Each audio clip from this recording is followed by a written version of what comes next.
పర్యటనలో భాగంగా చేసిన వ్యాఖ్యలు ఇవి. సో రాజకీయ కారణాలతోనే తన అమెరికా పర్యటనకు కేంద్రం అనుమతి ఇవ్వలేదు అంటూ కూడా సీఎం ఆరోపించారు. సో హైదరాబాద్ వచ్చాక అన్ని విషయాలపై మాట్లాడతానని వెల్లడించారు. 3 రోజుల లండన్ పర్యటన ముగించుకొని నేడు సీఎం హైదరాబాద్ రానున్నారు.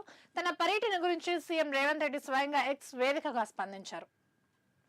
ఇక అమెరికా పర్యటనకు కేంద్రం అనుమతి నిరాకరించిన అంశంపై బలమైన మద్దతు ఇచ్చిన కాంగ్రెస్ పార్టీ జాతీయ అధ్యక్షుడు మల్లికార్జున ఖర్గేకి హృదయపూర్వక ధన్యవాదాలు కూడా తెలిపారు. అలాగే దేశ ప్రయోజనాల కోసం ఈ విషయంలో అండగా నిలిచిన పార్టీ నాయకులు అలాగే ప్రజలకు కూడా ధన్యవాదాలు తెలిపారు. ఇక తెలంగాణ రైజింగ్ కు రాయబారులుగా ఉండాలి, లండన్ ప్రవాసులకు సీఎం రేవంత్ రెడ్డి పిలుపు. సో తెలంగాణ రైజింగ్ కు ప్రవాస భారతీయులు బలమైన మద్దతుదారులు అలాగే రాయబారులుగా ఉండాలి అంటూ కూడా సీఎం రేవంత్ రెడ్డి పిలుపునిచ్చారు. సో ఇదే క్రమంలో ప్రపంచ ఆర్థిక ఆవిష్కరణల శక్తి కేంద్రంగా తీర్చిదిద్దేందుకు భాగస్వాములు కావాలి అంటూ కూడా తెలిపారు. సో రాష్ట్ర ప్రగతికి ప్రవాసుల అనుభవం, నైపుణ్యం, పెట్టుబడులు, ఆలోచన ఎంతో ఉపయోగపడతాయంటూ కూడా సీఎం సూచించారు. ఇక ప్రస్తుతం కాంగ్రెస్ పార్టీలో నెలకొన్న అంతర్గత విభేదాలు ఒక్కొక్కటిగా ఏవైతే బయటకు వస్తున్నాయో, సో ఇందులో ప్రధానంగా చూసుకుంటే ఇటీవల కొండా సురేఖకి సంబంధించిన ఒక వార్త అయితే తీవ్ర స్థాయిలో పార్టీ వర్గాల్లోనే కాదు దేశ రాజకీయాల్లో కూడా తీవ్ర స్థాయిలోనే రాష్ట్ర రాజకీయాల్లో తీవ్ర స్థాయిలో చర్చకు దారితీస్తుంది. సో ముఖ్యంగా ఇటీవల కొండా సురేఖ కుమార్తె చేసిన సీఎంపై అలాగే కాంగ్రెస్ అధిష్టానంపై సుస్మిత చేసిన వ్యాఖ్యలు ఏవైతే ఉన్నాయో, సో వాటికి సంబంధించి ప్రస్తుతం కొండా సురేఖపై అధిష్టానానికి నివేదిక కూడా వెళ్ళినట్టే తెలుస్తుంది.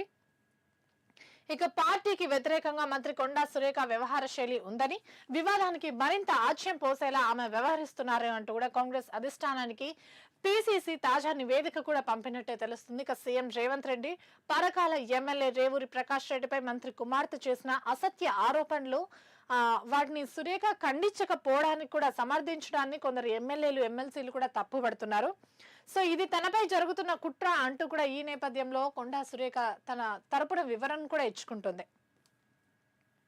ఇక యజమాని సమ్మతితోనే భూ సమీకరణ జరుగుతుంది. సో వివాదాల పరిష్కారానికి ప్రత్యేక అప్పీళ్ల బోర్డు కూడా ఏర్పాటు కానుంది.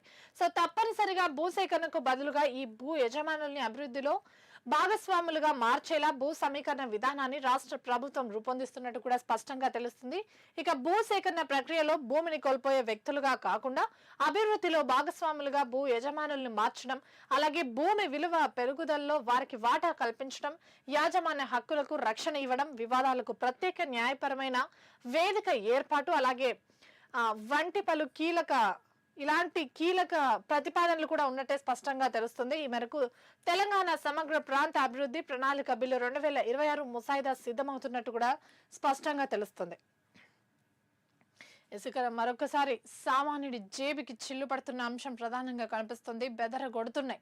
సో బియ్యం నుంచి బంగారం వరకు బెంబేలెత్తిస్తున్న ధరలు. సో ఇటు నిత్యావసర అత్యవసర ధరల నుంచి వస్తువుల ధరల నుంచి అటు బంగారం ధరల వరకు ప్రతిదీ ఆకాశాన్ని తాకుతున్నాయి ధరలు. సో వంటింటి నుంచి శుభకార్యం వరకు అవసరమయ్యే అన్ని వస్తువుల ధరలు బగ్గుమంటున్నాయి. ఇక బంగారం ధరలు బుల్లెట్ రైళ్లలా దూసుకుపోతుండగా చక్కెర, బెల్లం, పూలు, పళ్ళు ఇలా ప్రతి వస్తువు ధర అమాంతం పెరిగిపోతుంది. సో రోజుల వ్యవధిలోనే 10-20 రూపాయల తేడాలతో పెరుగుదల కనిపిస్తుంది. ఇక సన్న బియ్యం మేలు రకం కిలో 70 రూపాయల వరకు చేరుకోగా కూరగాయల్లో కొన్నింటి ధరలు గణనీయంగా పెరిగిపోతున్నాయి.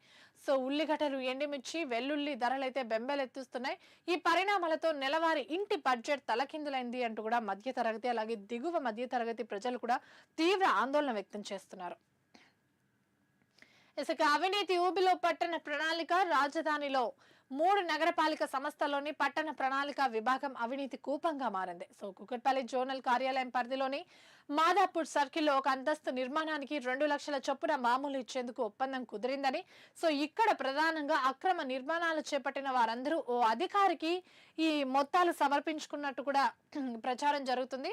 సో ఈ క్రమంలో ఒకవైపు భవనం కుప్పకూలినా కూడా అదే ప్రాంతంలో యథేచ్ఛగా అక్రమ నిర్మాణాలు జరుగుతున్నాయనే ప్రచారం కూడా జరుగుతుంది. సో ఒకవైపు ఏసీబీకి అవినీతిదారులు చిక్కుతున్నా కూడా ఇలాంటి వాళ్ళు ఇంకా పుట్టుకొస్తున్నారు అన్న ఒక ఆరోపణలు అయితే ప్రజల నుంచి తీవ్రంగా వినిపిస్తుంది. ఇసుక నేటి నుంచి ఓటర్లకు నోటీసులు. ఒక్కో బూత్ పరిధిలో రోజు 200 మంది హాజరుకు అవకాశం.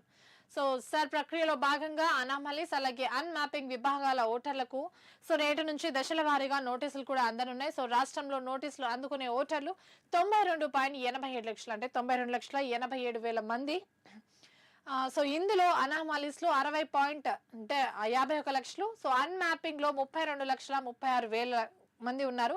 ఇక నిజానికి ఈ నెల 17నే ఓటర్ ముసాయిదా జాబితా కూడా విడుదల చేశారు. కానీ మరుసటి రోజే నోటీసుల ప్రక్రియ ఏదైతే ఉందో అది ప్రారంభం అవ్వాలి. కానీ కొన్ని కారణాల వల్ల ఇప్పటి వరకు వాయిదా పడి సో నేటి నుంచి ఈ కార్యక్రమం అయితే ప్రారంభం కానుంది. ఇక ఆధారాలు చెరిపేయలేరు, కోర్టులను ఏమార్చలేరు. సో ఆధునిక సాంకేతిక పరిజ్ఞానాన్ని అందిపించుకుంటూ నేర దర్యాప్తు ప్రక్రియను సులభతరం చేసేందుకు ఉద్దేశించిన ఈ సాక్ష్య విధానం త్వరలోనే తెలంగాణలో కూడా అమల్లోకి రానుంది. సో భారతీయ న్యాయ సంహిత అమల్లో భాగంగా నేరస్థల పరిశోధనతో పాటు సాక్ష్యాధారాలను భద్రపరిచేందుకు కేంద్ర హోంశాఖ ఈ డిజిటల్ వ్యవస్థను కూడా రూపొందించింది. ఇక ఈ వ్యవస్థ ద్వారా దర్యాప్తు అధికారులు నేర స్థలంలో వీడియోలు, ఫోటోలు తీయడంతో పాటు సాక్షుల వాగ్మూలాలను కూడా రియల్ టైంలో డిజిటల్ గా రికార్డ్ చేసి సురక్షితంగా నిల్వ చేసేందుకు అవకాశం ఏర్పడే ఉన్నట్టు కూడా ఇక్కడ స్పష్టంగా తెలుస్తుంది. ఇక కేసు నుంచి తప్పించండి ఎంతైనా ఇస్తాం. సో జనసేన ఎంపీ లింగమనేని కుమారుడు సంజుష్ యాక్సిడెంట్ కేసు ఏదైతే ఉందో దానికి సంబంధించి పెద్ద ఎత్తున ఒప్పందాలు పోలీసులకి, అటు నిందితుడి కుటుంబానికి కూడా ఒప్పందాలు జరుగుతున్నట్టు కూడా తెలుస్తుంది. నిందితుడి కుటుంబం మాదాపూర్ ఠాణాలో ఒక ఉన్నత అధికారి ఒకే సామాజిక వర్గం కావడంతో ఈ సయోధ్యలు కుదురుతున్నట్టు కూడా తెలుస్తుంది. సో అందుకే ఘటన జరిగి 5 రోజులు దాటినా కూడా పోలీసులు ఈ విషయాన్ని సుమారు వారం రోజుల పాటు దాచిపెట్టారు. ఇక ఎఫ్ఐఆర్ లో అనుకూల సెక్షన్లు నమోదుపై అధికారులపై రాష్ట్ర పోలీస్ బాస్ తీవ్ర ఆగ్రహం వ్యక్తం చేసినట్టు కూడా తెలుస్తుంది. ఇక బాధితురాలు ఎవరైతే ఉన్నారో మృతురాలు ఢీ కొట్టిన సమయంలో కారు వేగం గంటకి ఏకంగా 80 కిలోమీటర్లు ఉన్నట్టు కూడా అధికారులు గుర్తించారు. సో నేడు పోలీసులకు చేరనున్న ఎంవీఐ సమగ్ర నివేదిక, ఆ తర్వాత ఎంవీ యాక్ట్ అలాగే బిఎన్ఎస్ కింద కొత్త సెక్షన్లు జోడించే అవకాశం కూడా కనిపిస్తుంది ఇదే కేసులో. ఇక మరొకసారి సీఎం వ్యాఖ్యలు ఇక్కడ చూసుకుంటే రాజకీయ కారణాలతోనే అడ్డుకున్నారు. సో అమెరికా పర్యటనకు కేంద్ర అనుమతి నిరాకరణపై సీఎం రేవంత్ రెడ్డి తీవ్ర స్థాయిలో ఆగ్రహం వ్యక్తం చేశారు. హైదరాబాద్ వచ్చాక మాట్లాడతాను అంటూ కూడా వెల్లడించారు. ఇక సిపిఎస్ రద్దు చేయండి, మళ్ళీ సీఎం ను చేస్తాం. సో కాంట్రిబ్యూటరీ పెన్షన్ స్కీమ్ ను రద్దు చేస్తామని ఇచ్చిన హామీని నిలబెట్టుకుంటే మళ్ళీ సీఎం గా గెలిపించుకుంటాము అంటూ కూడా తెలంగాణ రాష్ట్ర కాంట్రిబ్యూటరీ పెన్షన్ స్కీమ్ ఉద్యోగుల యూనియన్ రాష్ట్ర అధ్యక్షుడు స్థితి ప్రజ్ఞ వ్యాఖ్యానించారు. సో ఇది తన ఒక్కరి మాట కాదని, రాష్ట్రంలోని 2 లక్షల మంది సిసిఎస్ ఉద్యోగుల హామీ అని రేవంత్ రెడ్డిని ఉద్దేశించి ప్రసంగించారు. ఇక రాష్ట్రంలోని 2 లక్షల సిపిఎస్ ఉద్యోగులు ఇస్తున్న హామీ ఇది. పాత పెన్షన్ విధానమే మేలు. నవంబర్ 17న సిపిఎస్ ఉద్యోగుల సామూహిక సెలవు కూడా ప్రకటించుతున్నారు. ఇంకా జిల్లా కేంద్రంలో సత్యాగ్రహ దీక్షలు కూడా నిర్వహిస్తాం. ఎల్బీ స్టేడియంలో జన జాగరణ యాత్ర సభలో ఆయన చేసిన వ్యాఖ్యలు కూడా ఇక్కడ కనిపిస్తున్నాయి. దానికి సంబంధించిన ఇమేజ్ ని ఇక్కడ చూసుకోవచ్చు. ఇక అధిష్టానం వద్దకు కొండ